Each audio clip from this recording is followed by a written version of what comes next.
England, the land of the Queen, the land of fish and chips, the land of Harry Potter. Or so my 12-year-old brain thought. It has been a decade since I last stepped on its cobbled paths, heard the rumbling depths of the River Thames, felt the chilly English air caress my skin, or witnessed the lilac-grey clouds blanket the bustling cities into hushed tones. Admittedly, my recollection of the place is minute compared to what I must have experienced at that time. However, if there's one thing England didn't allow me to forget, it's the grandeur of mixing the old and the new. It's the marriage between past and present. From the banks of my memories, I first remember entering Aston Hall on a cold May afternoon. Just off the center of the industrial city of Birmingham lies the 17th century Jacobean-inspired house, built by Sir Thomas Holt, a wealthy English landowner. Awestruck by the sheer opulence of the place, I toured each room learning of its occupants and history. The stone or wooden floors were riddled with either geometric patterns or great rugs of old. The walls were adorned with paintings of the English countryside, to portraits of owners long past, to tapestries of great expeditions. The ceilings were aglow with golden chandeliers, warm and steady.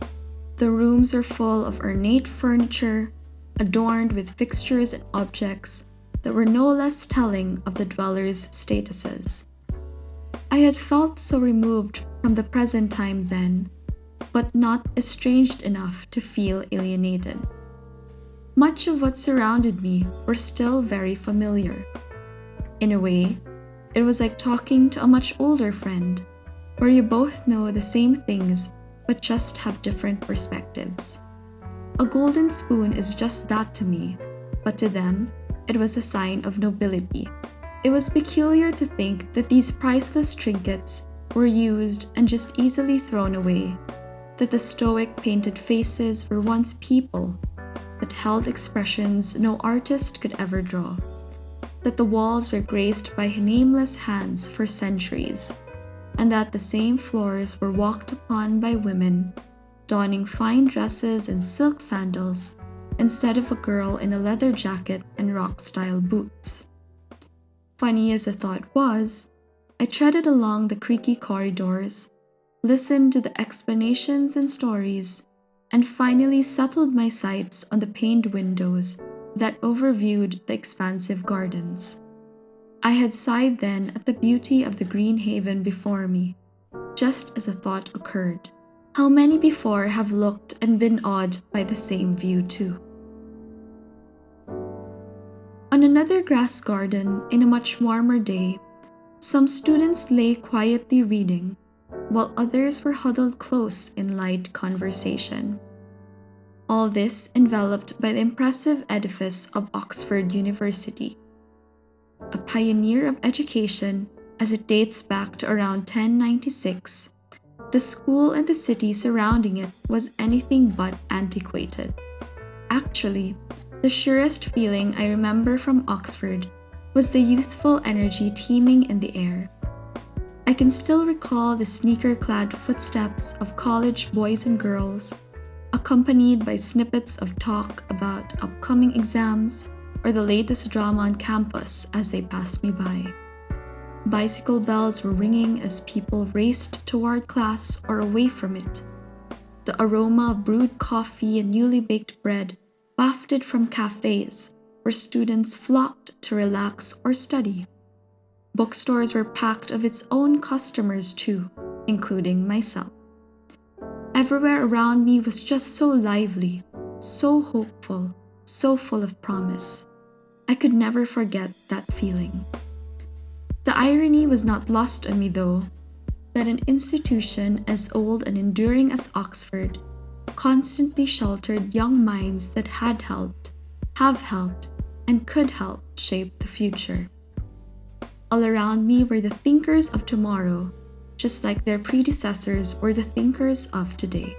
I recall myself daydreaming, as I took one last look around this ancient wonder, that maybe I too could seek shelter here someday.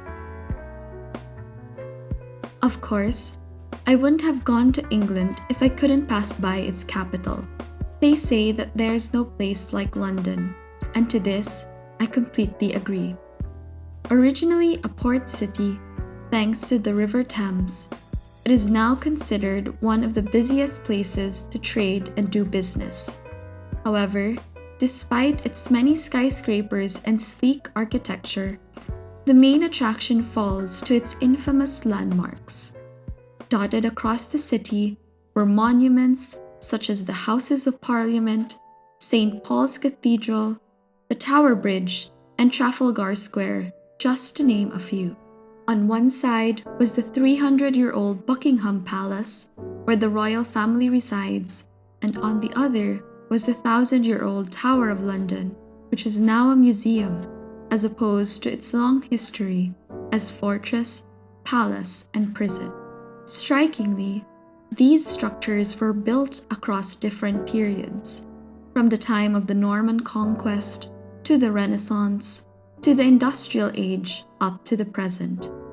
It was like stepping into a concrete time map of London's and subsequently England's long history.